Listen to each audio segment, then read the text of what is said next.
사순절 십자가 일신념 27번째 날입니다.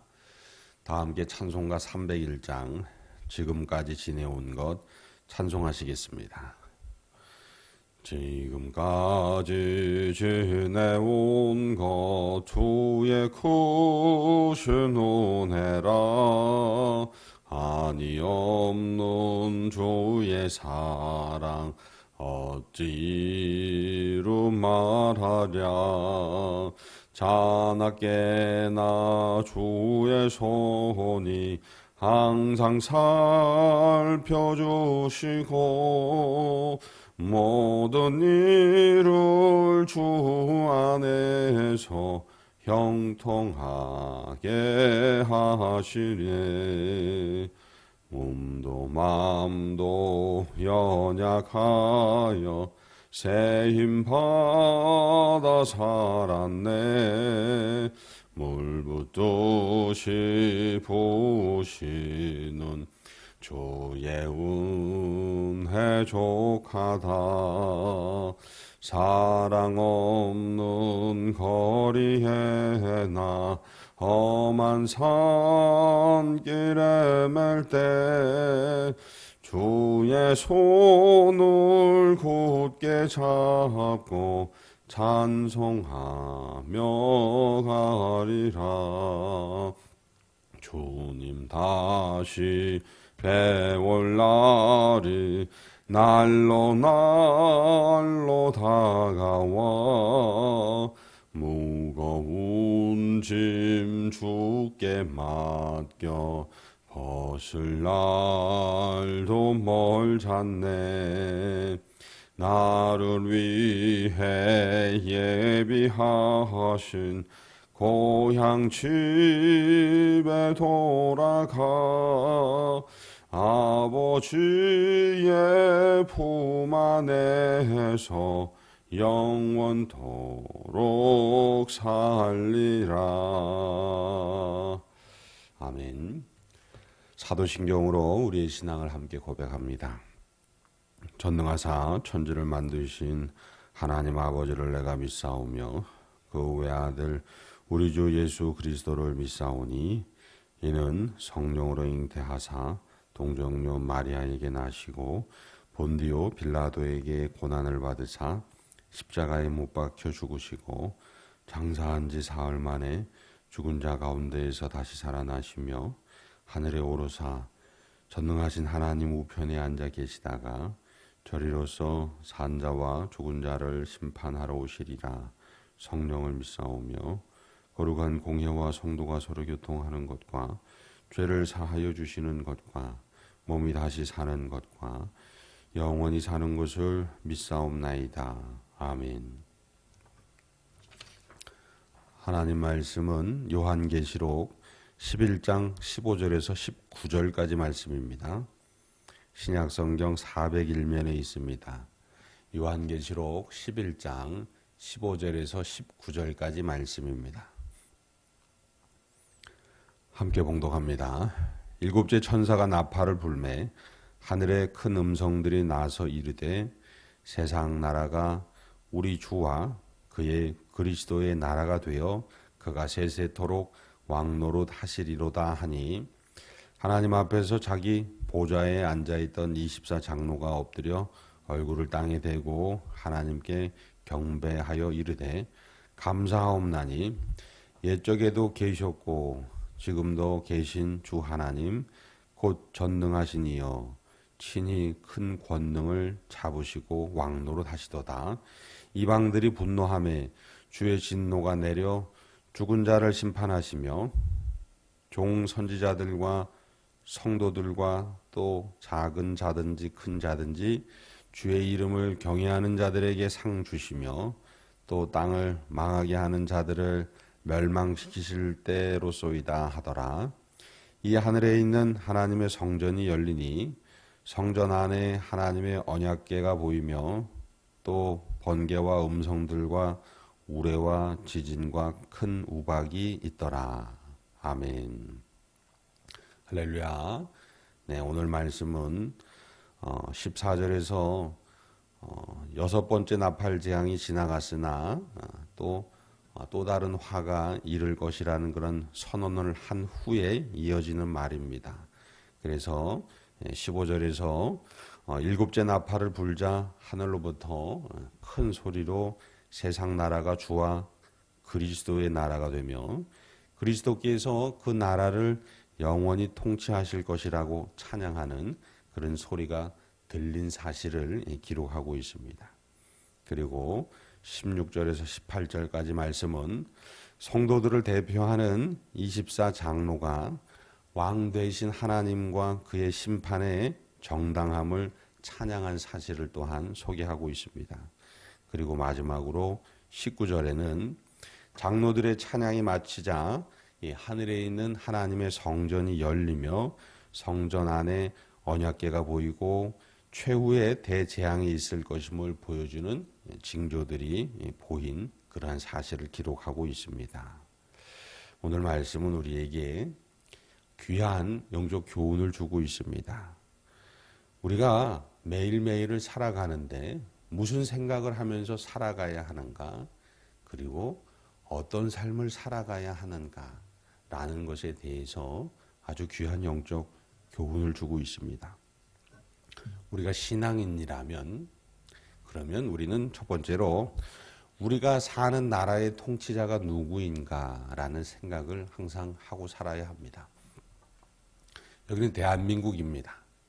대한민국이라 함은 대한민국의 주권이 통치되는, 주권이 미치는 곳, 그곳이 대한민국입니다. 요즘 독도 가지고 한일 간에 또 말들이 많습니다.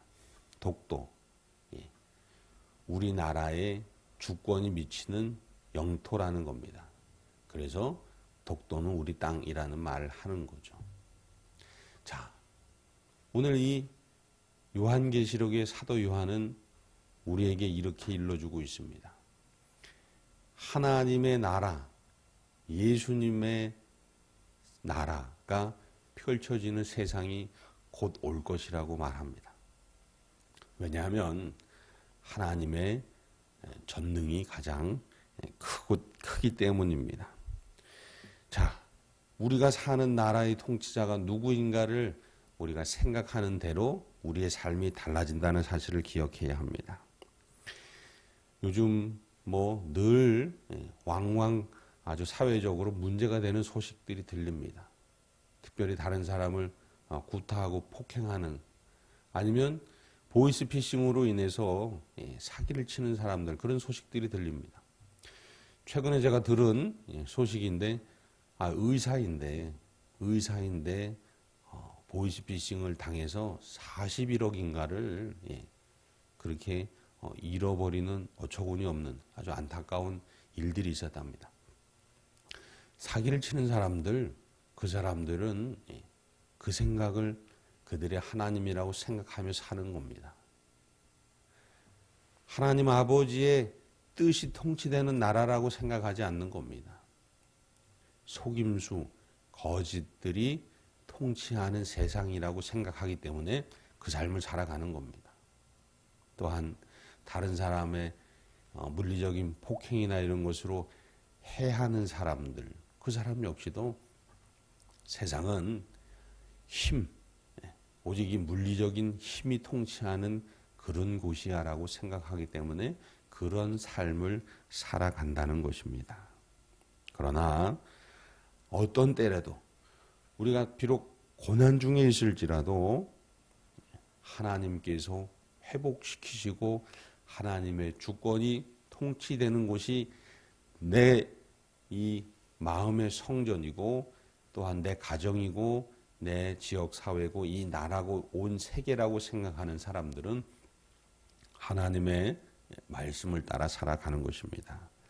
사랑하는 성도 여러분, 저와 여러분의 인생 또한 모든 것 하나님의 통치 아래에 있음을, 하나님의 나라가 되게 해야 함을 기억하시기를 주님의 이름으로 소망합니다. 또한 오늘 말씀 우리에게 두 번째 교훈을 주는데 그것은 심판의 때가 있음을 분간해야 한다라는 것입니다. 18절 말씀 보시면 이방들이 분노함에 주의 진노가 내려 죽은 자를 심판하시며 종 선지자들과 성도들과 또 작은 자든지 큰 자든지 주의 이름을 경외하는 자들에게 상 주시며 또 땅을 망하게 하는 자들을 멸망시킬 때로소이다 하더라라고 기록하고 있습니다. 때를 분간해야 합니다. 18절 말씀 보면 심판받는 사람이 있습니다. 상 받는 사람도 나옵니다. 그리고 멸망당하는 사람도 나옵니다. 그러나 큰 자든지 작은 자든지 상관없이 주의 이름을 경외하는 자, 주의 이름을 높이는 자, 그 사람은 상 받는다라는 겁니다. 그러면 우리의 심판의 때가 멸망도 아니고 또한 하나님 앞에 징벌도 아닌 상 받는 그러한 때가 되기 위해서 우리는 주님을 경외하는 자로 살면 된다는 것입니다. 그것을 24장로들, 성도들의 믿는 자들의 대표라고 하는 24장로들이 찬양하는 것입니다. 우리 하나님 아버지께서 영원하시고 우리 어린 양 예수님께서 하나님과 같으신 영원하신 분이시고 그리고 우리 주님이 저와 여러분 모든 세계를 통치하시며 또한 심판의 주라는 사실, 이게 24장로들, 성도들의 대표들을 통해서 찬양되고 있는 내용입니다. 사랑하는 성도 여러분, 오늘도 또 하루의 삶이 저와 여러분의 삶 속에 선물로 주어졌습니다. 오늘 이 삶 속에 내 삶을 통치하시는 삼위일체 하나님, 특별히 예수님께서 좌정하시고 통치하여 주시기를 기도하시기 바랍니다. 그래서 저와 여러분의 삶이 심판의 때가 아니라 예수님의 보혈의 능력이 나타나는 때, 예수님의 십자가 대속의 구원의 상을 다시금 소유하고 약속하신 천국의 상을 다시금 소유하는 때가 되시기를 주님의 이름으로 축복합니다. 기도하시겠습니다. 거룩하신 하나님 아버지, 사도 요한의 입술을 통해서 오늘을 어떻게 살아가야 하는지 말씀해 주시니 감사합니다. 하나님께서 통치하십니다. 예수님께서 다스리십니다. 그 나라에 살게 하여 주옵소서. 하나님의 나라, 주님의 나라에 오늘도 살게 하옵소서. 이를 위해서 세상 그 어떤 것에 휘둘리지 않게 하시고 오직 예수님의 뜻에 따라 살게 하옵소서. 하나님을 경외하면서 살게 하옵소서. 하나님만 높이고 찬양하며 살게 하옵소서. 그리하여 우리의 삶이 상받는 삶 되게 하여 주옵소서. 하나님 아버지께서 오늘도 생명다에 지키시고 인도하여 주실 줄 믿고 감사하며 우리 구주 예수 그리스도의 이름으로 기도드립니다. 아멘. 하늘에 계신 우리 아버지여, 이름이 거룩히 여김을 받으시오며 나라가 임하시오며 뜻이 하늘에서 이루어진 것 같이 땅에서도 이루어지이다. 오늘 우리에게 일용할 양식을 주시옵고 우리가 우리에게 죄 지은 자를 사하여 준 것 같이 우리 죄를 사하여 주시옵고 우리를 시험에 들게 하지 마시옵고 다만 악에서 구하시옵소서. 나라와 권세와 영광이 아버지께 영원히 있사옵나이다. 아멘.